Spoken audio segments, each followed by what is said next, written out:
Hi there, this is Darren O'Neill from remoteschool.com. Please do check out remoteschool.com for all things Moodle. In this short video, I'm going to show you how to add a new user to your Moodle site. So if you've been following along the previous videos, we have a new install of Moodle here, and we've also installed a plugin. So next thing I'm going to do is I want to add a user. So I'm logged in here to Moodle 4, and the first thing I'm going to do is I'm going to click on Site Administration. I'm going to click on Users. And where it says accounts, I'm going to look here and I'm going to click add a new user. Okay, so we're going to say username, and I'm just going to call it test user one. Okay, manual accounts is fine.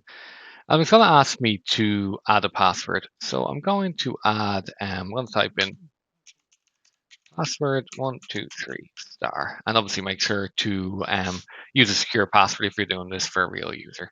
So I'm going to type in test for first name. I'm going to type in user for a second name. I'm going to type in test user at test.com. Obviously, use a real email if you're doing this for a real student. Everything else I'm pretty much going to leave blank here because it doesn't look like we need it.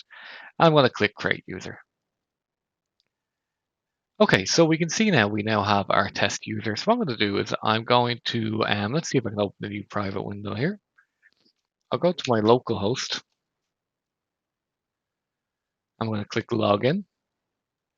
And I was going to log in as test user. Let me try that password that I set up. Oh, let me just double check. I probably have a typo here. So it's test user. Okay, let me just double check everything that I've done here.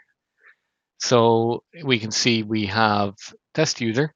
We have their email address. So let's just double check things here really quick. Okay, so I'm going to click in edit profile. And again, this is how you would manage users. So it's good to see this. So it's test user one. Okay, so let me go back to my other window here. And we'll try test user one. And let's try that password that we set. Cool. And you can see that we're now in as test user one. So that's how to set up a new user on Moodle. I do hope it was helpful. Any questions or comments, please do leave them below. And for all things Moodle, please do check out remoteschool.com. And thank you for watching.